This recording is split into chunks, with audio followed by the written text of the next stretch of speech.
ভালো লাগছে না।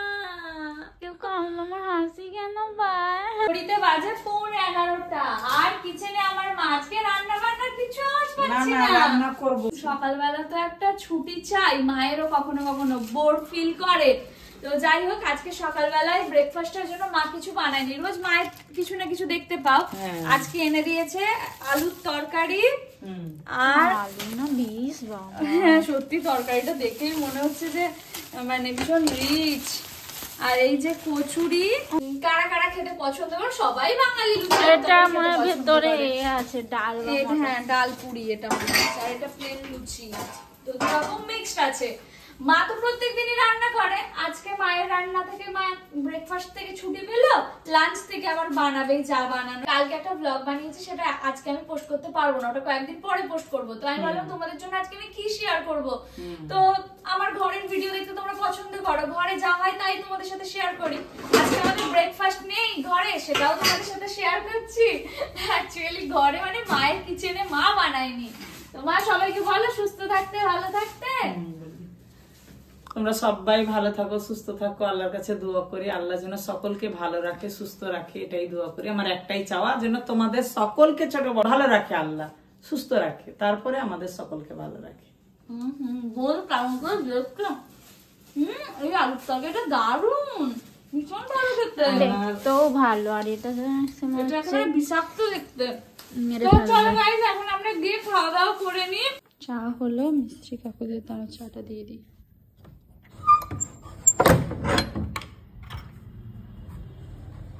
কোথায় গেল রে বাবা?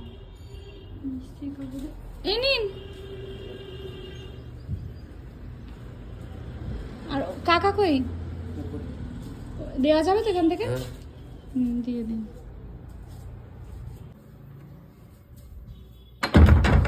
এটা আমার চা, সাথে বিস্কিট পছন্দের।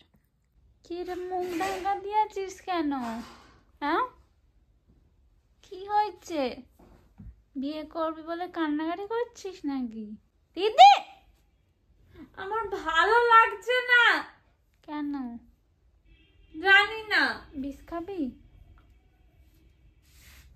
তাহলে আমার ভালো লাগছে না। কেউ কামলো আমার হাসি কেন পায়? ভালো লাগছে। আমার ভালো লাগছে না। কেন জানি না, ভালো লাগছে না। তো চলে যা। কোথায়? কোথাও ঠিকানা দে। তুই জানিস তোর কোথায় গেলে ভালো লাগবে। কিছুই বুঝতে পারছি না, আমার ভালো লাগছে না।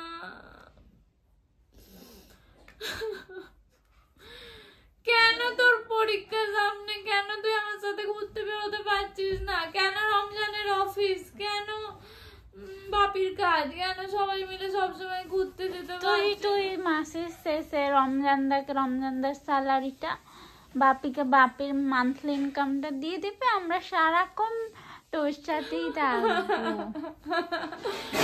আল্লাহ সৃষ্টি দুনিয়া, তো এমনিতে ঘুরবো, সবকিছু ফ্রি হয়ে যাওয়া উচিত।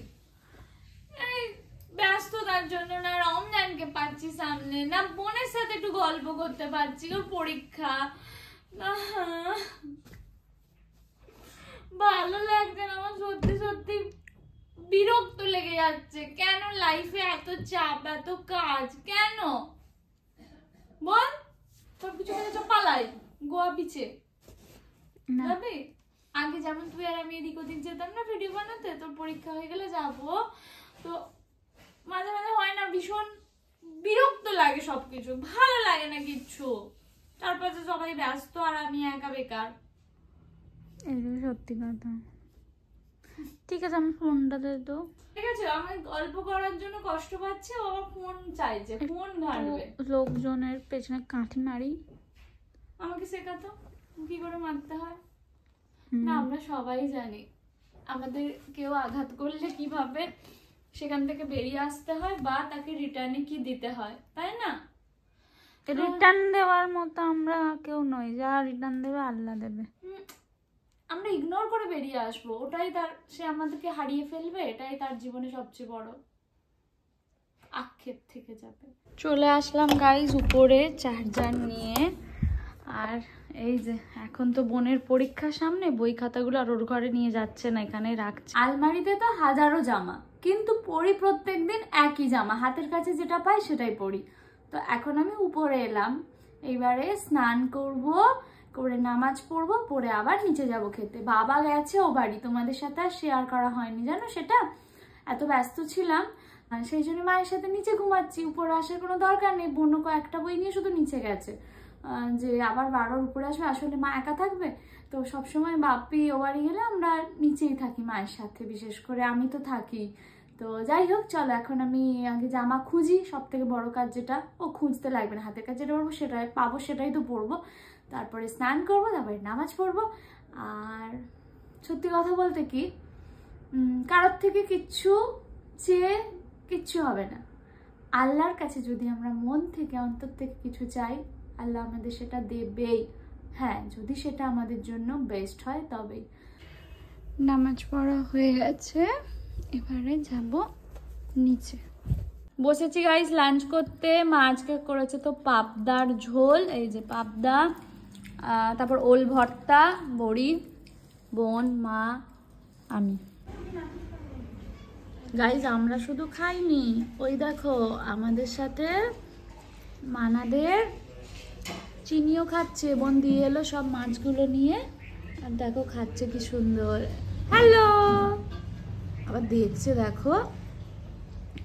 ও কিন্তু প্রেগনেন্ট, ওর কি বেবি হবে তোমরা কমেন্ট করে জানিও, আর কটা হবে। কি গো চিনি, ও চিনি খেতে ব্যস্ত দেখো না, ওরা কাউকে পারতে দেয় না, চিনি দেখ বাবা আমার সাডাকে সাড়াই দেয় না। আসো নাও, খাও, ডিমও দিয়ে দিলাম। ডিম কিসের ডিম? মাছের ডিম ছিল, নাও খেয়ে নাও। একজন প্রেগনেন্ট আর এক প্রেগনেন্ট হয়। হ্যাঁ, একটু ফলগুলো কেটে নিই, দাঁড়া ছুরি নিয়ে আসি। ছুরি ছুরি ছুরি, এই যে ছুরি। ছুরিগুলোর ধার বেশি দিন থাকে না। খেয়ে দিয়ে উঠে যদি না ফলটা কেটে নিই না, ভীষণ আলিস্যি লাগে পরে কাটতে, গাছ জানো। পরে মনে হয় ধুর আর ভাল লাগছে না, খাওয়াই হয় না। এরকম একদিন ছাড়া দুদিন ছাড়া খাওয়া হয়, আর নষ্টও তো হয় বলো কত। এই যেমন আপেলটাই কাটবো তো, দেখছো কি অবস্থা, পিং পং খেলছে, একটু নষ্ট হয়েই যাচ্ছিল মন বলছে। ওয়াও, বেদানা কাটার পর আপেলটা কাটলাম, একটু পিঙ্কিস পিঙ্কিস হয়ে গেল ব্যাপারটা। বেদানা কাটাটা তো অনেক সহজ, কিন্তু এই যে ছাড়ানোটা, উফ ভীষণ ধৈর্যের কাজ, ভালো লাগে না মাঝে মাঝে। তো না ছাড়ালে না খেলে তো হবেও না বলো। নিচে বোনকে দিয়ে বাকিটা উপরে নিয়ে চলে যাবো। এই দেখো গাছগুলো কত বড় হয়ে যাচ্ছে, কুড়ি এসেছে কয়েকটাতে, ছোট্ট ছোট্ট কতগুলো বসেছে, দেখো কি সুন্দর। আমি আমারটা নিয়ে চলে এলাম উপরে, জানো এখন ছাদে বসে বসে মা আছে এখানে। রোদটা একেবারে মুখে লাগছিল গাইস জানো, তাই জন্য আমি চলে এলাম। আর এসে ঘরে শোবো কি, দেখছি জামা কাপড়গুলো চান করার পরে গোছাতে গোছাতে চলে গিয়েছিলাম, মা খেতে ডাকছিল, নামাজটা পড়েই খেতে চলে গেছিলাম। তো এখন এসে বাকিটা এখন গোছাবো, গুছিয়ে তারপরে একটুখানি শোবো, ঘুম থেকে উঠে বোনের সাথে একটু বেরোবো। যাদের বোন আছে দিদি আছে তাদের লাইফে একটা অনেক বড় সাপোর্ট আছে। অ্যাটলিস্ট আমি তো বোনের মানে দেখো ভাই আর আমি তোমাদের আগেই বলেছি পিঠোপিঠি যেহেতু, তো ওকে অতটা কেয়ার করার প্রয়োজন পড়েনি। কিন্তু বোন অনেকটাই যেহেতু ছোট, ওকে অনেকটা যত্ন করে ভালোবাসা দিয়ে আগলে আগলে বড় করেছি আমি। এখন বোনটা বড় হয়ে গেছে, কিন্তু ছোট থেকে নিজে হাতে বড় করা বোনকে। এখনো আপেল খাবে কি ফল খাবে কি জল খাবে সেটাও প্রত্যেকটা মুহূর্তে বলে দিতে, বাবু এটা খা, বাবু ওটা কর, বাবু এটা কর। বাবু কিন্তু বড় হয়ে গেছে, তাও দিদির কাছে সেই ছোট্ট দিদি কেন, বাবা মা সবার কাছে সেই ছোট্ট রচনাই রয়েছে। বোনের এসেছে পার্সেল, ঘুম থেকে তুলে আনবে। এই যে একটা শাড়ি এসছে গাইস বোনের, এখন আর ভালো মতো দেখাচ্ছি না, ও পরবে যেদিন সেদিন দেখাবো তোমাদেরকে। বাবা তো গেছে আমাদের আলুর জমিতে, দেখো কত সুন্দর আলু হয়েছে আলহামদুলিল্লাহ। এই দেখো বাপি জমিতে বসে ভিডিও কল করেছে, তাই আমি একটু রেকর্ড করে তোমাদের সাথে শেয়ার করছি। চলো এই ব্লগটা এখানেই এন্ড করছি, ভালো থেকো।